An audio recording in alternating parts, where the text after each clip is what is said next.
Hello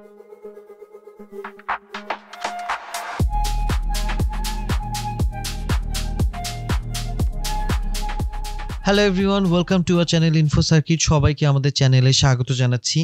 আজকে আমরা credit card এবং তার billing related, like billing cycle কতদিন এই টোটাল অ্যাকচুয়াল বিলিং সাইকেল হতে পারে, তার অন্যান্য চার্জেস মানে এটার সাথে ইন্টারেস্ট রেট কতটুকু জড়িত এবং কত ইন্টারেস্ট রেট চার্জ হয়ে থাকে ক্রেডিট কার্ডের মাধ্যমে পারচেজের থ্রুতে, এবং এটার সাথে আরও কি অন্যান্য চার্জ হতে পারে সেটা নিয়ে আমরা আজকে ডিসকাস করব। এবং একটা ক্রেডিট কার্ড নেওয়ার সময় আপনার কি বিষয় মাথায় রাখতে হবে, কি পারপাজে নিচ্ছেন বা কি কারণে নিচ্ছেন, সেটার জন্য আপনার খরচ কত ব্যয় হবে, সব কিছু মিলে মানে কি বিষয় আপনার জানা দরকার, সেটা আমরা আজকে ডিসকাস করব। শুরু করছি বিলিং সাইকেলটা দিয়েই। সো আমরা জানি ক্রেডিট কার্ডের বিলিং সাইকেল, অ্যাকচুয়ালি বিল সাইকেল মানে অনেকের কাছে জানতে পারি যে ৪৫ দিনের একটা টেনর পাচ্ছি আমরা একটা বিল পরিশোধ করার জন্যে।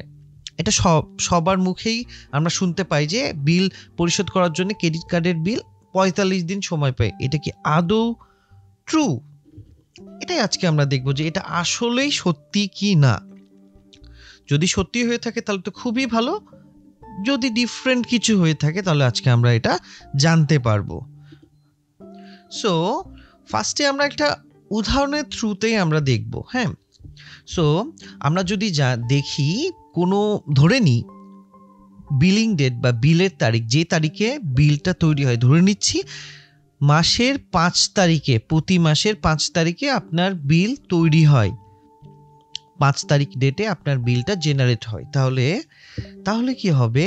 তাহলে বাকি তারিখগুলো থেকে আপনার পারচেজ ডেট থাকবে। ধরে নিচ্ছি নভেম্বর মাসের ৫ তারিখে আপনার বিল তৈরি হয়, তাহলে আপনার কি নভেম্বর মাসের ৬ তারিখ থেকে ডিসেম্বরের ৫ তারিখ পর্যন্ত এই যে ৩০ দিন, এই সময়টা থাকবে আপনার পারচেজ ডেট। তাহলে এই ৫ তারিখে যখনই কিনবেন ডিসেম্বরে, তারপর ওই মাসেরই ৫ তারিখে আবার বিল জেনারেট হয়ে যাবে। তাহলে আপনার কেনাকাটার সময় থাকছে ৩০ দিন। বিল জেনারেশনের তারিখ দেখেন ৫/১২। তাহলে আপনার লাস্ট পেমেন্টের ডেট কত থাকছে?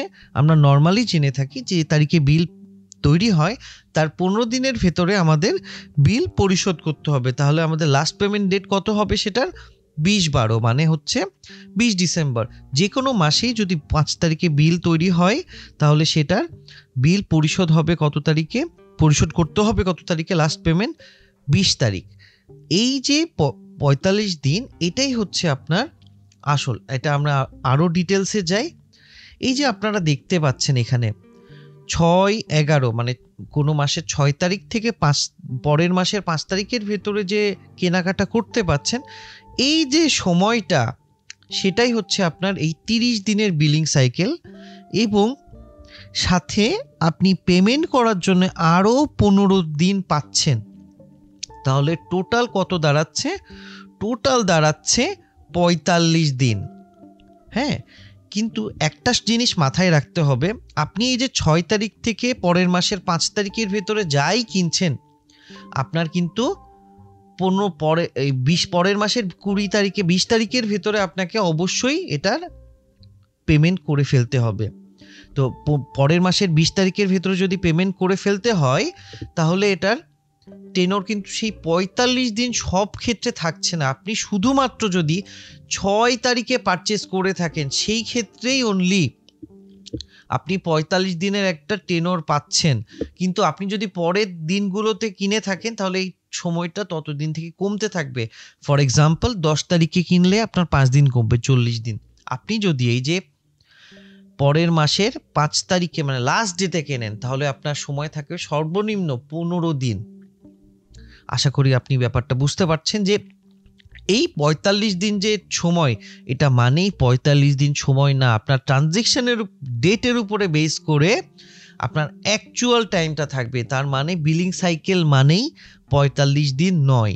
আশা করি ব্যাপারটা বুঝতে পেরেছেন। তারপরে চলে যাই আমরা এটার ক্ষেত্রে অন্যান্য চার্জ এবং ইন্টারেস্টের ক্ষেত্রে। পেনাল চার্জেস কেমন হতে পারে? পেনাল চার্জেস মানে আপনার লাস্ট পেমেন্ট ডেট যে 20 তারিখ আমরা ধরে নিচ্ছি, সেই 20 তারিখের পরে যদি আপনি পেমেন্ট করেন বা 20 তারিখের ভেতরে পেমেন্টের ক্ষেত্রেও আপনি 3 ধরনের পেমেন্ট হতে পারে। সেটা কি? আপনি কোনো টাকাই পেমেন্ট করলেন না, 3টা সিচুয়েশন বলেছি। কোনো টাকাই পেমেন্ট করলেন না। দ্বিতীয় সিচুয়েশন কি? মিনিমাম ডিউটা পেমেন্ট করলেন, প্রতি মাসে আপনার বিলের সাথে একটা মিনিমাম ডিউ অ্যামাউন্ট থাকবে, সেটা পেমেন্ট করলেন। আরেকটা কি? টোটাল অ্যামাউন্টটাই পেমেন্ট করে ফেললেন। এই 3 রকম অপশন আপনার কাছে থাকবে। আপনি যদি টোটাল অ্যামাউন্টটাই স্টেটমেন্ট ডিউটাই পেমেন্ট করেন, তাহলে আপনার কোনো প্রকার কোনো চার্জেস ইনকার করবে না। এটা মাথায় রাখতে হবে, কোনো চার্জেস ইনকার করবে না। এটাই করা উচিত যাতে আমাদের কোনো চার্জেস ইনকার না করে। এরপরে আসি মিনিমাম ডিউ। আপনি যদি মিনিমাম ডিউ করেন, তাহলে যত টাকা বাকি থাকছে তত টাকার উপরে আপনাকে ইন্টারেস্ট চার্জ করবে এবং সেটা আপনাকে পরের মাসের বিলের সাথে পেমেন্ট করতে হবে। যে তারিখে ধরে নিচ্ছি আমরা 100 টাকা যদি থাকে, 100 টাকার উপরে সেই ইন্টারেস্ট অ্যামাউন্ট যত থাকবে আপনার ব্যাংকের উপরে ডিপেন্ড করে যে আপনার কার্ডের এগেনস্টে কত ইন্টারেস্ট আছে অ্যানুয়ালি, সেটাও আমরা ক্যালকুলেশনটা দেখাবো। সেই ইন্টারেস্ট অন ডিউ অ্যামাউন্ট থাকবে। এবার আপনি যদি কোনো টাকাই পেমেন্ট না করেন, তাহলে ইন্টারেস্ট প্লাস পেনাল্টি বা ফিনান্সিয়াল চার্জেস, এক্সট্রা চার্জেস থাকবে এটার সাথে। তার মানে আপনি যদি কোনো টাকাই পেমেন্ট না করেন, তাহলে ইন্টারেস্টের সাথে পেনাল্টিও পে করতে হবে এবং আলাদা এক্সট্রা ফিনান্সিয়াল চার্জেসও আপনাকে দিতে হবে। সো আমরা জানলাম যে ইন্টারেস্ট প্লাস পেনাল চার্জেস কখন দিতে হবে? নো পেমেন্টের ক্ষেত্রে। ইন্টারেস্ট বাকি অ্যামাউন্টের উপরে ইন্টারেস্ট দিতে হবে মিনিমাম ডিউর ক্ষেত্রে, এবং কোনো পেমেন্টই করা লাগবে, ইন্টারেস্ট পেমেন্টই করা লাগবে না স্টেটমেন্ট ডিউ যদি পুরোটাই আপনি পেমেন্ট করে ফেলেন। সো নেক্সটে যাই।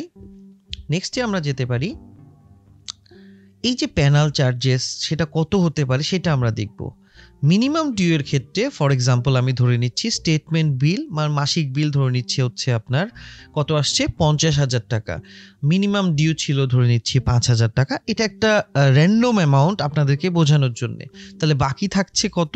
আপনি ধরে নিচ্ছি মিনিমাম ডিউটা পেমেন্ট করেছেন, তাহলে বাকি থাকছে কত? 45,000 টাকা। এবং আপনার যদি ইন্টারেস্ট 25% ইয়ারলি হয় ফর এক্সাম্পল, তাহলে আপনার ইন্টারেস্ট মান্থলি কত হবে? যে ইন্টারেস্ট যদি বাৎসরিক 25% হয়, তবে মাসিক কত হবে? 2.09% আকারে কাটবে, এবং সেটা করলে 937.50। এই ইন্টারেস্ট অ্যামাউন্টে এটা ব্যাংক ভেদে ডিফারেন্ট হতে পারে, সর্বোচ্চ 25%, কিন্তু ব্যাংক ভেদে ডিফারেন্ট হতে পারে। সেটা আপনি আপনার ব্যাংকের থেকে যখন ক্রেডিট কার্ড নেবেন তখন অবশ্যই এটা শুনে নেবেন। তাহলে এই 937.50 টাকা আপনার অ্যাকাউন্টে হিট করবে চার্জেস হিসেবে। নেক্সট, নো পে, যদি কোনোটাই পেমেন্ট না করেন তাহলে কি হবে?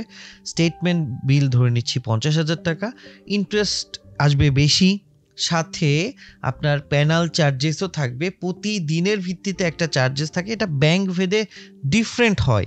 এটা আবারও বলছি, ব্যাংক ভেদে এটার অ্যামাউন্ট ডিফারেন্ট হয়। সো এখানে আমরা অ্যামাউন্টটা জাস্ট ফর এক্সাম্পল আমি 3,000 টাকা লিখে রাখলাম। এই পেনাল চার্জেসটা আপনার টোটাল অ্যামাউন্ট কত টাকা ডিউ আছে তার উপরে একটা ইন্টারেস্ট চার্জ থাকে, সেই ইন্টারেস্ট অনুযায়ী এই পেনাল চার্জেসটা হবে। এবং এটা আমি এখানে ফর এক্সাম্পল 3,000 টাকা ধরে নিচ্ছি, আপনি এটার বেশিও হতে পারে। নেক্সটে আমরা যাচ্ছি। নেক্সটে ক্রেডিট কার্ডের ইন্টারেস্ট রেট কত বর্তমানে। ক্রেডিট কার্ডের ডিফারেন্ট ইন্টারেস্ট রেট থাকতে পারে, এবং 1 ডিসেম্বর আমাদের বাংলাদেশ ব্যাংক থেকে একটা ইন্টারেস্ট রেটের সার্কুলার দিয়েছে ক্রেডিট কার্ডের জন্য, যেটা আমরা এখন দেখব। ক্রেডিট কার্ডের ইন্টারেস্ট রেটটা কত সেটা আমরা এখন ক্লিক করার পরে দেখতে পাচ্ছি। বাংলাদেশ ব্যাংকের যে বিআরপিডি সার্কুলার লেটার নাম্বার 52 আছে, 1 ডিসেম্বর 2024 এটা দেয়া হয়েছে ক্রেডিট কার্ডের সুদ বা মুনাফা হার যৌক্তিককরণ প্রসঙ্গে। এখানে কি বলা হয়েছে আমরা দেখি। সূত্রোক্ত সার্কুলারের মাধ্যমে ক্রেডিট কার্ড সীমার বিপরীতে ঋণ সুবিধা প্রদান সহ সুদ হার যৌক্তিকীকরণ এবং গ্রাহক স্বার্থ সংরক্ষণ কল্পে ক্রেডিট কার্ডের উপর সুদ হার সর্বোচ্চ 20% নির্ধারণের নির্দেশনা প্রদান করা হয়। এটা আগের নির্দেশনা ছিল 20%। এখন কি করা হয়েছে? এখনে সুষ্ঠু ঋণ ঝুঁকি ব্যবস্থাপনা নিশ্চিতকরণ এবং নীতি সুদহার ও ব্যাংকসমূহের ক্রমবর্ধমান তহবিল ব্যয়ের সাথে সামঞ্জস্যপূর্ণ রাখার লক্ষ্যে ক্রেডিট কার্ডের উপর সুদহার সর্বোচ্চ 25% নির্ধারণ করা হলো, মানে এখন থেকে সুদ হার কত? সর্বোচ্চ 25%। যে কোনো ব্যাংক তাদের সুদ হার সর্বোচ্চ 25%, মানে ইন্টারেস্ট 25% নিতে পারবে। তাহলে এখন আমরা দেখতে পাচ্ছি যে সুদ হার 25%। এরপরে আমরা যাই ক্রেডিট কার্ডের এইগুলো ছাড়াও আরো কি কি চার্জেস থাকতে পারে, আদার চার্জেস। আর একটা চার্জ কি? Renewal fee. আপনার ক্রেডিট কার্ডের প্রতি বছরই রিনিউয়াল ফি থাকে। সেই রিনিউয়াল ফিটা কত আপনি এটা আপনার ক্রেডিট কার্ড নেওয়ার সময় জেনে নিতে হবে। অ্যানুয়াল ফি, আপনার একটা বাৎসরিক ফি থাকে, সেটাও আপনার জেনে নিতে হবে। ক্যাশ উইথড্রওয়াল ফি, আপনার ক্রেডিট কার্ড থেকে খুবই একটা গুরুত্বপূর্ণ বিষয় যে ক্রেডিট কার্ড থেকে অবশ্যই আপনারা কখনোই এটিএম থেকে ক্যাশ উইথড্রল করবেন না, কারণ ক্যাশ উইথড্রল করলেই আপনার একটা এক্সট্রা চার্জ কাটবে এবং ওই দিন থেকে আপনার ইন্টারেস্ট কাটা শুরু হবে রিগার্ডলেস আপনার বিলিং ডেট কত। সেই জন্যে ক্রেডিট কার্ড থেকে অবশ্যই ক্যাশ উইথড্রল করা থেকে বিরত থাকবেন। ক্যাশ উইথড্রল ফি কত সেটা আপনি জেনে নেবেন আপনার ব্যাংক থেকে, যে ব্যাংকের কার্ড আপনি ইউজ করছেন। আপনার কার্ড থেকে আপনি যদি এমএফএস বা যেমন বিকাশ আছে, রকেট আছে, নগদ আছে, এখানে যদি আপনি ওয়ালেট এমএফএস মানে মোবাইল ফিনান্সিয়াল সার্ভিসে যদি ট্রান্সফার করেন, সেটার ক্ষেত্রে একটা চার্জেস আছে, সেটা কত পার্সেন্ট সেটা আপনি জেনে নেবেন। এছাড়াও আরও কিছু এক্সট্রা চার্জেস থাকে, সেটাও আপনি জেনে নেবেন আপনার ব্যাংকের কাছ থেকে, যেখান থেকে আপনি নিচ্ছেন। তাহলে ক্রেডিট কার্ডের ক্ষেত্রে আপনার এক্সট্রা কি কি বিষয় জানা দরকার, সেগুলো হচ্ছে ক্রেডিট কার্ডের ক্ষেত্রে আপনার যেগুলো জানবেন সেটা হচ্ছে আপনার বিলিং সাইকেল কবে থেকে কত, এটা আপনার অবশ্যই মাথায় রাখতে হবে। ক্রেডিট কার্ডের ইন্টারেস্ট রেটটা কি, কত, আপনি যেখান থেকে নিচ্ছেন সেখান থেকে ক্রেডিট কার্ডের ইন্টারেস্ট রেট সম্পর্কে জেনে নেবেন। বাৎসরিক ফি ওয়েভ করা যায় কিনা বা ফি ওয়েভের অপশন আছে কিনা সেটাও আপনি জেনে নিতে হবে। বাৎসরিক ফি কত সেটাও আপনাকে জেনে নিতে হবে, কারণ বাৎসরিক ফিটা না জানা থাকলে আপনি একটা নির্দিষ্ট সময় পরে একটা বাৎসরিক ফি চলে আসবে বা অ্যানুয়াল ফি থাকবে, যেটা আপনার জন্য খুবই ঝামেলাপূর্ণ বা হঠাৎ করে একটা খরচ বেড়ে যাবে, এবং এটার সাথে অন্যান্য কোনো ফি আছে কিনা সেটাও আপনাকে জেনে নিতে হবে অবশ্যই। এই হলো আমাদের ক্রেডিট কার্ড সম্পর্কিত আমাদের কন্টেন্ট। আশা করি আমাদের কন্টেন্টটা আপনাদের কাছে ভালো লাগার কথা। এর বাদেও আপনার কোনো কোশ্চেন থাকলে আপনি অবশ্যই আমাদের কাছে কমেন্টে লিখতে পারবেন এবং আমরা আপনার উত্তর দেওয়ার জন্য সর্বোচ্চ চেষ্টা করব, যে খুবই দ্রুত সহকারে যাতে আপনার উত্তরটা দিতে পারি। আশা করি আমাদের এক্সপ্লেনেশন প্রসেস ভালো লেগেছে আপনাদের কাছে। ভালো লেগে থাকলে অবশ্যই ভিডিওটি লাইক করুন এবং আমাদের চ্যানেলটি সাবস্ক্রাইব করুন। নেক্সট ভিডিওতে আরও ইনফরমেটিভ টপিক জানার জন্য আমাদের চ্যানেল সাবস্ক্রাইব করে আমাদের সাথেই থাকুন। আসছি নতুন ইনফরমেশন নিয়ে আপনার কাছে আগামী কন্টেন্টে। ধন্যবাদ সবাইকে।